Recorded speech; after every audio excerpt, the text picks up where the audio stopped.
Welcome to Choice Classic Radio, where we bring to you the greatest old-time radio shows. Like us on Facebook, subscribe to us on YouTube, and thank you for donating at choiceclassicradio.com.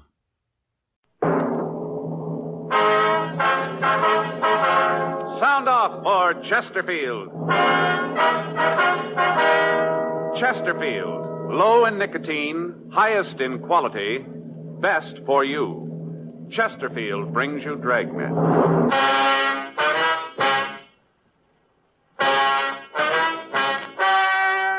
Ladies and gentlemen, the story you are about to hear is true. The names have been changed to protect the innocent.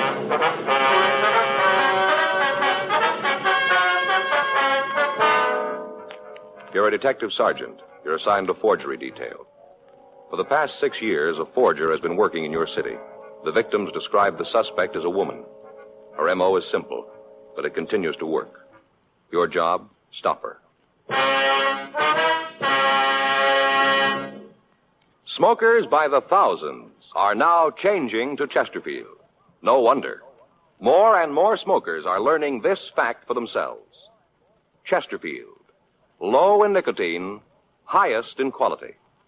A published fact, proved by chemical analyses of the country's 6 leading cigarette brands. Chesterfield, the only cigarette ever with a record like this. Regular or king size, Chesterfield is best for you.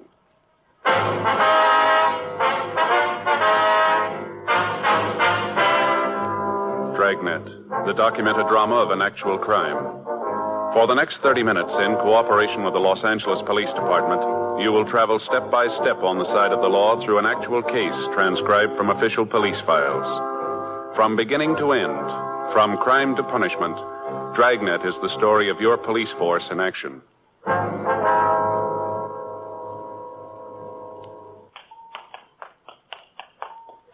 It was Friday, September 18th. It was warm in Los Angeles. We were working the day watch out of forgery detail. My partner's Frank Smith. The boss is Captain Welsh. My name's Friday. We were on our way out from the office, and it was 10:42 a.m. when we got to the 9th floor of the Beckworth department store, the credit manager's office. Yes? We'd like to see Mr. Donaldson, please. May I say who's calling? Sergeant Friday, Los Angeles Police Department. Oh, yes, he's expecting you. Just a moment. Thank you. Yes? The gentlemen from the police department are here, Mr. Donaldson. Send them in, please. Yes, sir. You want to go right in? That's the door. Thank you very much. Come on in, gentlemen. Thank you. Mr. Donaldson? Yes? I'm Sergeant Friday. This is my partner, Frank Smith. How do you do? How you do, sir? Sit down. Thank you very much, sir. Now, do you want to tell us what this is all about? Well, it's the little mother again. I've got the receipts here on the desk. Is Sergeant Ferguson still working on this case? Yes, sir. I talked to him the last time we were stuck. Usual type of things charged? Yes, children's shoes, dresses, sweaters, same as always. I see. Now, I wonder if I could have those slips, Mr. Donaldson. Sure. Here you are. Thank you. All made out the same day. Mm-hmm. August 22nd. Yes. Our experience is that she usually comes in on a Saturday. Seems that the store is more crowded then, and the girls don't take any more time to verify the accounts than they have to. Can I see those, Joe? Yeah, here you are. Thanks. Wonder if we could talk to the sales girl who waited on her. Sure. I'll have her sent up. Fine. Yes, sir. Miss Firestone, would you please have Mrs. Allen set up? Yes, sir. I notice here the only item she charged not for children is a woman's slip. Yes, we've had a couple of them in the past, pieces of women's clothing. I talked to Sergeant Ferguson about it when he was here. Mm-hmm. Did you get the bulletin we sent out this month? Beg pardon? The bulletin giving the woman's description, samples of her handwriting. Did you get it? Yes, sir, we did. You've got to understand, Sergeant. This is one of the biggest stores in the city. We do a lot of business. It'll be almost impossible to alert all of the sales girls to watch for the woman. Yes, sir, we understand that. But was the description sent to the children's department? It was. It didn't do any good, though. If the woman charged large amounts, it might be easier. But look at the sales slips yourself. Mm-hmm. $4 shoes, $3 dresses. Nothing to make a charge like that stand out. We make sure that there's an account in the name and then let it go. Don't you use the charger plate system? Yes, we do. But if a customer wants to charge an item and hasn't got the plate, we usually just verify the account and let them sign the sales slip. Well, how about identification? Well, normally we do ask for it. But as I said, these sales are such small amounts, and the woman comes in when the store is crowded. The girls just call the credit department and let her sign the receipt. I see. Oh, excuse me. Yes, sir. Yes? Mrs. Allen's here. Oh, all right. Just a moment. Yes, sir. The woman who waited on her is out in the office. Do you want to talk to her in here? Well, we don't want to take up any more of your time, sir. We can see her out there. All right. If there's anything else you need, I'll be here. Yes, sir. Oh, officer, Yes, sir. you know, I feel a little funny about this thing. Why is that, sir? Well, the things she's charged. What's that? Things she's taken, they're almost all kids' clothes. Doesn't seem to be interested in anything else. Total amounts of the articles she's taken don't add up to much. It's the principle of the thing more than the value. It just seems that the only thing she's interested in is the children. It feels a little funny to call the police about a person like that. Yes, sir, we understand. We've got a lot of this going on, but the others, they take things for themselves. Luxuries, expensive items. But she doesn't, just for the kids. She doesn't seem to be at all interested in herself. Well, we are. Yes, well, I suppose so. Well, I'll be here if you need anything more. Thank you, Mr. Donaldson. Thanks very much. We'll be in touch with you. You'll bring the sales slips back, won't you? Yes, sir, as soon as we've had the chance to photograph them. Well, I hope you can do something about it. Yes, sir, so do we. Thank you very much. Anything you need, you let me know. Yes, sir, thank you. Just a moment. Mrs. Allen? Yes. These are the police officers. How you doing, ma'am? I'm Sergeant Friday. This is my partner, Frank Smith. Hello. How do you do, Miss Allen? You want to sit down over here, please? Yes, all right. I feel just terrible about this. Ma'am? All this forgery thing. Now, you waited on the woman, did you? Yes, at least in the little girls' department. Uh-huh. What if you could describe her for us?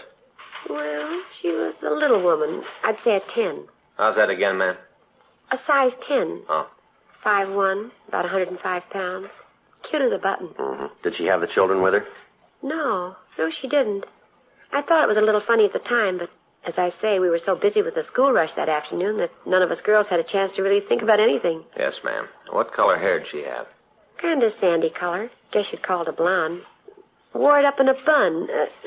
Back here, Yes, ma'am. The other girls noticed it. Long. Looked nice. Different than all the other short haircuts. Kind of old-fashioned and homey. Yes, ma'am. How was she dressed? Not very well. Had a little blue hat, dark coat, cloth coat. Collar came up like this, Slash pockets. Nice, but not expensive. I say, ma'am, now, would you know her if you saw her again? Oh, my, yes, sure would. Well, we'd like you to come over to our office and look at some pictures, if you would. All right. I'll have to talk to the floor manager. We'll take care of that, Miss Allen. All right. You think that you might have a picture of her? We don't know. I kind of hope not. Ma'am? I hope you don't have a picture. I guess it's a little sinful to even think of it, but she had a reason for what she did. I'm sure of it. Why do you say that, Mrs. Allen? Officer, I've been selling for a long time. I met a lot of people in that time. Nice ones and nasty ones. And believe me, this is one of the sweetest people I've ever served. Mm-hmm. I understand that you call her the Little Mother. Is that right? Well, we don't, ma'am. That's what the newspapers call her. Well, it fits her to a T. Right to a T. Where she bustled around those dresses, looking, testing. She was just like a mother hen trying to find something for her brood. A little doll, cute as a button. She just got to have a reason for what she's doing. Sergeant Friday? Yes, Mr. Donaldson? I'm glad I caught you. I think we've got it. Sir? The little mother is downstairs now.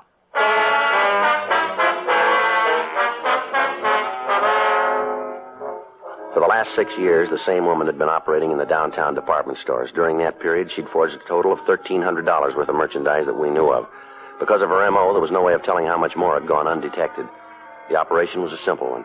She'd enter a store, go to one of the departments. There she'd pick up articles of apparel, mostly for children, and then ask to charge them. She'd explain that she'd forgotten her charger plate, and after the account had been verified, she'd sign the charge slip. These slips would be put in the mail to the people who maintained the account, and it wouldn't be until they noticed a discrepancy that we'd be notified. Usually a month would pass between the time the clothing was taken and we were told of it. In the 6 years that the Little Mother, as the newspapers had dubbed her, had been operating, almost every team of detectives in the forgery detail had worked on the case. Statements from salesgirls who'd waited on her were taken. Photostats of the sales slips were made. Witnesses were interrogated, and then when the sum total of actual physical evidence was weighed and sifted, there was no lead to the identity of the forger. The police department had gotten out printed bulletins and copies of composite drawings of the suspect, and these had been distributed to all department stores in the area. But because of the suspect's appearance and the way she operated, none of the victims became suspicious in time to notify us. The Department Stores Protective League was working with us, but they met with the same dead ends that we'd found. Meanwhile, the evidence continued to pile up. The operation continued to work. When the manager of Beckworth's department store told us that the suspect was in the store, Frank and I were able to come up with the first concrete lead we'd had since we'd been working on the case. In the company of the manager and the saleswoman, Mrs. Myra Allen, Frank and I went down to the boys' department where the suspect was reported to be. Down this way. Yes, sir. The girl said she was over by boys' suits. I hope they were able to hold her. Mm-hmm. Just a minute. Yes, sir. I know I don't have to tell you, gentlemen, about the store's liability in a situation like this. No, sir. Now, I'm sure it's her, but it could be very embarrassing and expensive to the store if we made a mistake. All right, sir, we understand. Good. Over here. All right. Mr. Donaldson? Mr. Donaldson? Yes, Miss Franklin. Where is she? It's not my fault. You've got to believe that. What's the matter, miss? Don't tell me you stopped the wrong person. You caused trouble with an innocent party and she could sue the store. I'm sorry, Mr. Donaldson. Where's the woman, miss? That's what I'm trying to tell you. Yes, ma'am? She wouldn't wait.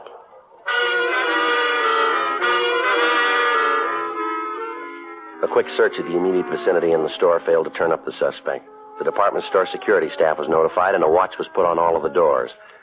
The credit department was notified, and they took action. We checked with the elevator operators. We found one that told us she'd seen a woman who answered the description get in her car. She explained that the woman seemed to be in a hurry and had left the elevator as soon as it had reached the main floor. A further check of the store netted us nothing. The suspect had escaped. In the downtown crowds, it would have been almost impossible to try to find her on the streets. However, an additional broadcast carrying a complete description of the clothing she was wearing was gotten out to all cars in the area. The first good chance we'd had for apprehending her was gone. We had to go back to the legwork and the waiting. 3 months passed. During that time, Frank and I cleaned up a series of counterfeit payroll check cashings. Another 30 days went by without activity for the little mother.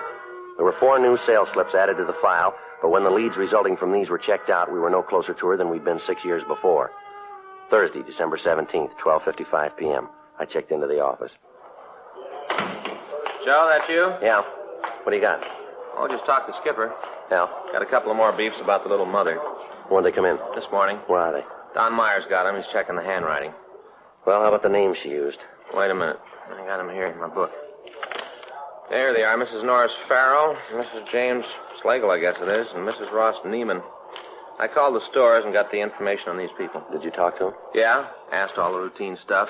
None of them can think of any friends who match the description. How about the things she charged? Anything there? No. Usual items. Let's see. 2 pair of Levi's for kids. 1 child's cotton dress. There is one thing different. What's that? Well, I checked the sizes of the clothes. The last bunch of sales slips we had, the dresses were for a 10-year-old. Yeah. This time she bought them for a 12-year-old. Kids are getting bigger, Joe. Well, that's a big help. All we got to do is look for a couple of kids that are growing. Well, I was just trying to help, Joe. No, I mean, there just doesn't seem to be anywhere to go. All the time we've put in, all the people we've talked to, all we got for it is a file drawer all to ourselves on the thing. I get it. Forgery Friday. Who? Yes, ma'am. Mm-hmm. Yes, ma'am. I remember. Where is she now? I see. Yeah, we can be right over. Yes, ma'am. Bye. Bye. Oh, we got it. What do you mean? That was Mrs. Allen. Remember the sales lady over at Beckworth's? Oh, yeah, I think I do. What'd she have to say? Told me she's having lunch in a restaurant at the corner of Jackson and Hill. Yeah. Our suspect's sitting next to her.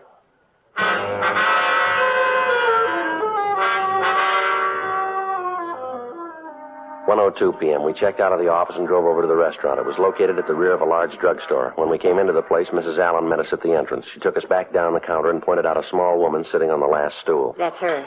You sure, ma'am? I'm positive. That's her. All right, let's go. Yes. You want to wait here, Miss Allen? Certainly. Something you gentlemen want? We're police officers, ma'am. We'd like to talk to you. Police? Yes, ma'am. You want to step over there to talk? Might be better. Well, if you want to say anything to me, you can say it right here. I haven't done anything wrong. Wonder if we could see your identification. Why? Your identification, ma'am. Could we see it? All right, just a minute. I've got my purse. Getting terrible. I don't know what you officers are trying to find out, but I'm going to tell you right now, if you can't prove you've got a reason for making me do this, you're in trouble. We're not making you do anything, ma'am. We don't want to cause you any embarrassment. A funny way of showing it. I want to tell you that my husband knows people in this town. When he hears about this, Oh, here you are. Here's my driver's license. Would you take it out of your wallet, please? Here. Mrs. Evelyn Nelson? That's who I am. Is this your present address? No, it isn't. We moved a few months ago, but I haven't had a chance to have it changed. Is that all you want? No, Miss Nelson, it isn't. I wonder if we could talk to you in our office. Why? I always thought you had to arrest people before you could order them around. We're asking you to come over to the City Hall with us, if you will, ma'am. There are a few things we'd like to check out. What things? Wonder if I could see what you've got in the bags here. What are you looking for? Do you mind if we took a look? Well, they're just some clothes for my children. Nothing in there to interest you. Well, then it wouldn't hurt if we looked, would it? Go ahead. You won't find anything. You want to take a couple of these, Frank? Yeah, I got it.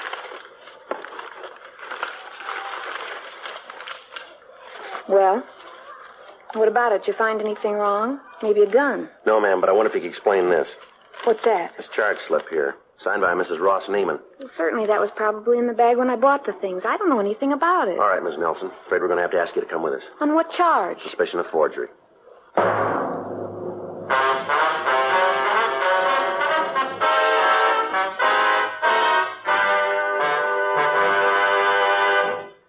You are listening to Dragnet, the authentic story of your police force in action.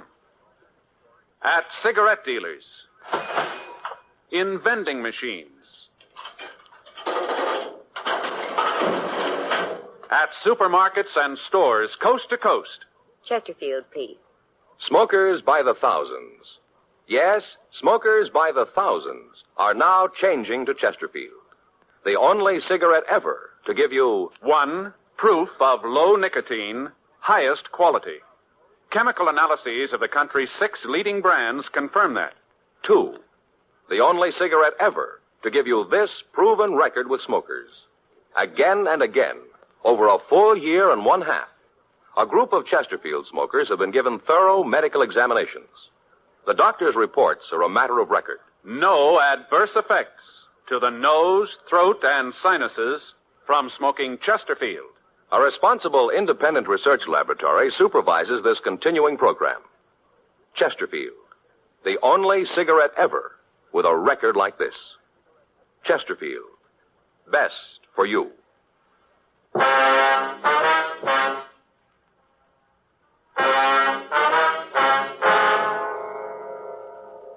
We returned the suspect to the city hall for questioning. While Frank checked her name through the files, I tried to get her to talk. For 20 minutes, her attitude was one of surprise, and she answered the questions I put to her with indignance. Finally, she lapsed into silence and wouldn't reply at all to further interrogation. Frank came back from R&I with the information that there was no arrest record for Mrs. Nelson. We put out calls to the sales girls who had waited on the little mother in the past and asked them to come down to the office to see if they could identify the suspect. Yes, ma'am. Room 29. Yeah, come right in the first street entrance, turn left into the police department. That's right, ma'am. There's an arch there. Go right through it. Straight down the hall and to the right. Well, it's the only way you can go. It's on the left as you go down the hall. That's right, 29. If you'll ask for Sergeant Friday or Officer Smith. No, ma'am, Smith. That's all right, ma'am. We'll expect you. Goodbye. I'll call the next one. Yeah. You know, you'd save yourself and us a lot of trouble if you'd tell us the truth, Mrs. Nelson. Mrs. Nelson? Hello, may I speak with Miss Brundage, please? In children's wear? Yes, ma'am, I will. Hang up the phone. Beg your pardon? You don't have to go through this anymore. All right, ma'am. You want to tell us about it? Mrs. Nelson? I only did it for them, the kids. I didn't want to. How do you think I felt when I knew I was stealing? How do you think I felt? You want to go ahead? My husband, Paul's a good man. What he's done, he thinks is right. I can't quarrel with him. But he doesn't know. He doesn't understand. It isn't that he doesn't love the kids. He does. He really does. It's just that he doesn't understand. You can see that, can't you? He doesn't understand about them. Do either of you have a handkerchief? I came away this morning without one. Yes, ma'am. Here you are. Thanks. You want to go ahead, please? All his life he's worked. Put in long hours without a thought of what he was doing to himself. Every nickel he made was put away so he'd be able to feel secure, so he wouldn't have to worry about anything. It was all right when we first got married. I could understand it then. I went along with what he thought. But the last few years, it's gotten to be an obsession with him. The almighty dollar, that's all that seems important to him. Now, what kind of work does your husband do, Mrs. Nelson? He owns a grocery store. Small place, but it does good, makes a good living. Only we aren't living, we're existing. He gives me $10 a week to run the house and buy clothes for the kids. I've tried, Lord knows I've tried, budget meals, cheap cuts of meat, day-old bread. Any way you spend it, no matter how you figure, $10 just doesn't go very far. Now, Mrs. Nelson, didn't you talk to your husband about it? Didn't you ask him for additional money for the expenses? Yes, I'd ask him, and he'd tell me that I had to make do all the time, make do just a little longer until he had the money in the bank. Then we'd be all right. Only the more it went on, the worse it got. It didn't seem to make any difference how much money we had. How the total in the passbook went up, he wasn't satisfied. Had to be a little more, a little more. I guess I'm feeling sorry for myself, but you see, he could afford to buy the kids decent clothes, at least that. You agree with me, don't you? Well, that's hard to say, ma'am. Not for me. I'll never forget the day when my boy came home crying. He'd been fighting. One of the other boys at school had said something about the patches on his clothes. Just a little kid, that's all he was, ridiculed by his friends. That's when I made up my mind to do something about it. Does your husband know anything about your activities? No, nothing. How'd you explain the new clothes for the youngster to him? I didn't have to. Last year he's been working so hard at the store I hardly ever see him. The kids don't hardly know him. He even spends Sunday at the store dressing the windows. You mean he spends all his time there? Every minute he's not asleep. He let one clerk he had go so he could save the money. He always saved the money. It doesn't make any difference who gets hurt. Get that dollar and put it away. That's what counts. Put the dollar away. You know something, officer? What's that, Miss Nelson? I haven't been able to sit down and talk to my husband for 6 weeks. 6 weeks. He gets home at 12:30, 1 o'clock in the morning. He's up and gone at 6:30. Kids are always asking when Daddy's coming home. How do you answer him? How do you make him understand? I can't. I've tried the only way I know how. And I did it so wrong. All right, Miss Nelson. We'll try to work it out. Can I use your phone? I've got to tell the children what to do about dinner. I'll call for you if you like, ma'am. What's the number? Hollywood 98844.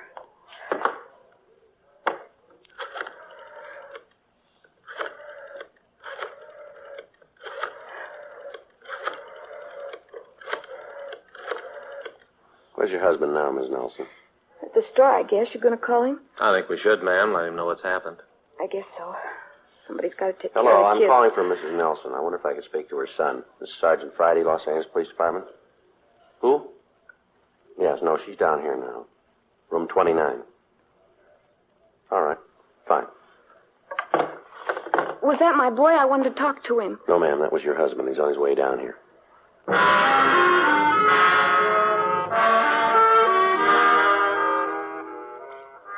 2:14 p.m., Paul Nelson walked into the office. Frank and I took him and his wife to the interrogation room. She'd asked us while we waited for him if we'd let her talk to him for a few minutes alone. We stayed out in the hall, and after a brief wait, Paul Nelson opened the door and asked us to come into the room. His wife had evidently told him the full story because he was visibly shaken. He walked over to his wife and sat down beside her. Well, I guess I've really done it, haven't I? What do you mean, sir? I've really ruined everything. My home, my kids, everything.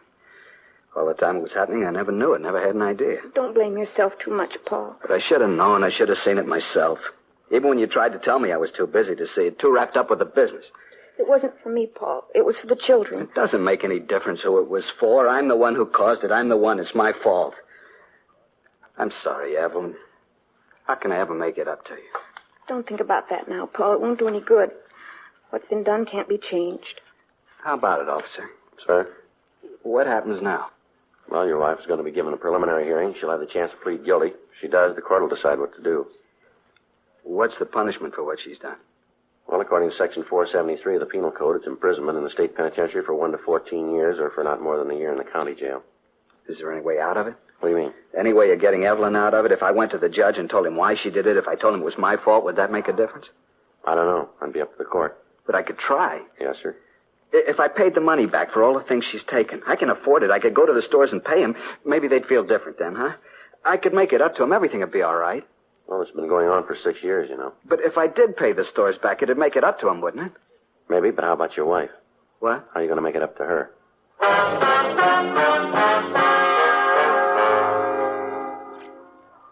"4:30 p.m. The suspect was released on a writ. The next afternoon, Frank and I met with Mr. and Mrs. Nelson and their attorney. We talked over the case. It seemed that the husband's change of heart was permanent. He swore that he'd never give his wife cause for unhappiness again. 2 weeks later, in Department 89 of the Superior Court, Mrs. Nelson entered a plea of guilty to 14 counts of forgery. When the court reviewed the circumstances and was informed that Mr. Nelson intended to make full restitution, the probation board recommended that Mrs. Nelson be placed on probation for 3 years. After the hearing, Frank and I had a brief talk with the couple. They thanked us for our consideration and understanding. Apparently, the cause of trouble between the Nelsons had been erased. Another 2 weeks went by. January 22nd, Frank and I got back from lunch and we checked into the office. Here they are, dear. Mr. Friday, Mr. Smith? Ms. Nelson, Mr. Nelson, how are you? Just fine, Sergeant. How are you two? Fine, thank you very much, ma'am. What can we do for you? That's what we want to do for you. Sir? You got the boxes, honey? Yeah, here they are. It's not much, but we thought that you'd like them. Made them ourselves to say thanks. Look at that, Joe. Mm-hmm. That's not necessary, ma'am. You didn't have to do that. No, we wanted to. Toll House cookies. Eve made a box for each of you. Real good. Lots of chocolate. Well, that's very nice of you. We just hope you'll enjoy them. Yes, ma'am, I'm sure we will. Yes, ma'am. How are things going with you? Oh, just fine. Paul and I have gotten everything straightened out. I help him out at the store now. That way he's got more time to spend with the kids. Things just couldn't be much better. Well, we're glad to hear that. It's a funny thing to say, Mr. Friday, but it's true. The best thing that ever happened to us. What's that, Ms. Nelson? My getting arrested. The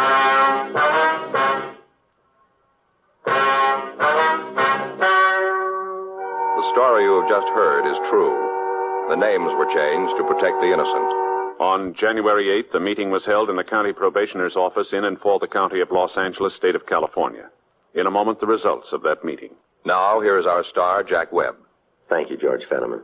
Friends, we've been getting letters from people all over the country telling us that they've switched to Chesterfield. Just as I've been telling you, thousands of smokers are changing to Chesterfield because only Chesterfield gives proof of low nicotine, highest quality. That's why I recommend you try them today. Regular or king size, you'll find Chesterfield best for you.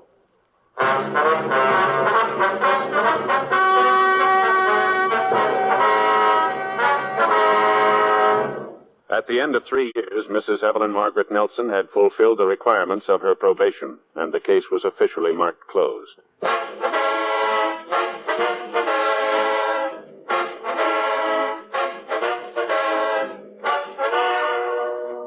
You have just heard Dragnet, a series of authentic cases from official files. Technical advice comes from the Office of Chief of Police W.H. Parker, Los Angeles Police Department. Technical advisors, Captain Jack Donahoe, Sergeant Marty Wynn, Sergeant Vance Frazier. Heard tonight were Ben Alexander, Vic Rodman, Joyce McCluskey. Script by John Robinson. Music by Walter Schumann.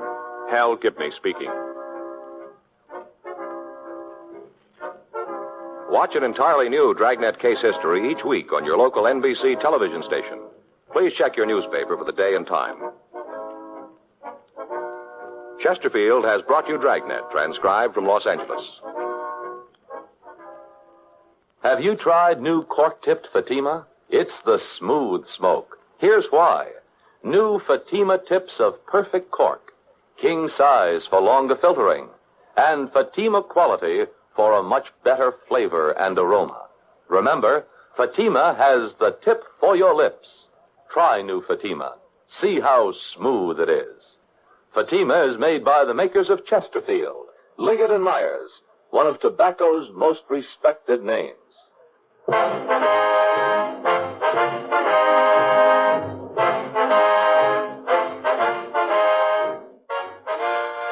This is the NBC Radio Network.